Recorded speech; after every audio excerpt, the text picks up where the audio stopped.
மத்திய அரசும் மாநில அரசும் ஒரே கூட்டணி அமைச்சால் மாநிலத்துக்கு கடந்த 5 ஆண்டு காலம் திமுக மத்திய அரசை எதிர்க்கின்ற ஒரு மனநிலை. எதுக்கிறதாலும் மத்திய அரசு குறை சொல்லுறது, மத்திய அரசை எதிர்க்கிறது. தமிழ்நாட்டுக்கு உங்களுக்கு கிடைக்காது. அதாவது எதிர்க்கிறத வேண்டுமென்று எதிர்ப்பது. மத்திய மாநிலம் ஒரே அரசு ஒரே கூட்டணியில் இருந்தா நிச்சயமா எவ்வளவு நன்மைகள் கிடைக்கும், எவ்வளவு கட்டுமானங்கள் கிடைக்கும், எவ்வளவு நிதி உதவி கிடைக்கும், அது மக்கள் புரிஞ்சிருக்கிறாங்க. அதனால இனி இதுல டெல்லியில பண்றாங்க, பிஜேபி பண்றாங்க, பிஜேபி கண்ட்ரோல் பண்றாங்க. இதெல்லாம் ஒரு பயந்த திமுகவோட பேச்சு, பயந்த முதலமைச்சரோட பேச்சு. நீங்க நிர்வாகம் உங்களுக்கு தெரியல, தமிழ்நாட்டில் என்ன நடக்குது உங்களுக்கு தெரியல. தமிழ்நாட்டில் தினம் கொலை பெண்களுக்கு எதிரான குற்றங்கள் நடந்துட்டு இருக்குது. பெண்களை குழந்தைகளை மானபங்கம் செஞ்சு பாலியல் வன்கொடுமை செய்யறாங்க. அதை தடுக்கிறது உங்களுக்கு துப்பு கிடையாது. ஊழல் நடந்துட்டு இருக்குது, எல்லா துறையிலும் ஊழல் நடந்துட்டு இருக்குது. சாராயம் கள்ளச்சாராயம் வித்துட்டு இருக்கிறாங்க, அந்த சந்து கடையில வித்துட்டு இருக்கிறாங்க. எல்லாமே 24 மணி சாராயம் கிடைக்குது. அதை தடுக்கிறதுக்கு துப்பு இல்ல. நீங்க எதுக்கு இருந்தாலும் பாஜக டெல்லி பாஜக சொல்லிட்டா என்ன? சரி, நான் கேட்கிறேன், மாநில சுயாட்சின்னு சொல்றீங்களே, நீங்க ஏன் கடந்த 2 வருஷமா உள்ளாட்சி தேர்தல் நடத்தல? நீங்க உள்ளாட்சிக்கு ஏன் நீங்க சுயாட்சி கொடுக்கல?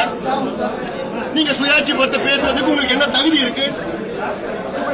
ஏன் நடத்தல? நீங்க என்ன பயம் உங்களுக்கு? நடத்திருக்கலாமே.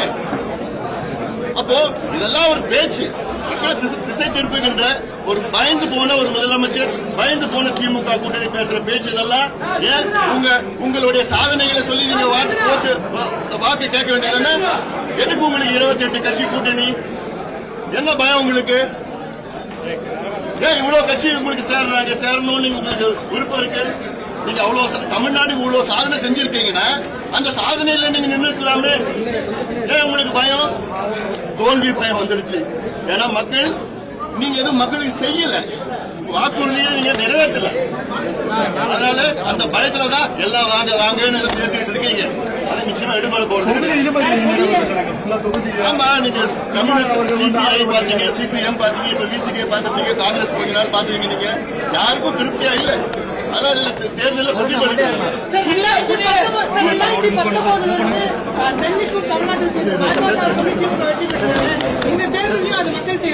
அதாவது கடந்த தேர்தலில் ஏன் திமுக வெற்றி பெற்றால் எதிர்கட்சிகள் சிதறி கடந்த ஒரு இன்னைக்கு எல்லாமே ஒன்னா சேர்ந்து. அது இல்லாம 5 ஆண்டு காலம் திமுகவுடைய நரக ஆட்சி, மக்கள் விரோத ஆட்சி, நரக ஆட்சி. மக்கள் புரிஞ்சிருக்கிறாங்க. மக்கள் திமுக வாய்ப்பு கொடுத்துட்டாங்க. டோட்டல் ஃபெயிலியர் டிஎம்கே கவர்மெண்ட் மக்கள் புரிஞ்சிருக்கிறாங்க. மீண்டும் திமுகவுக்கு மக்கள் வாக்கு அளிக்க மாட்டார்கள், அதை முடிவு செஞ்சுட்டாங்க.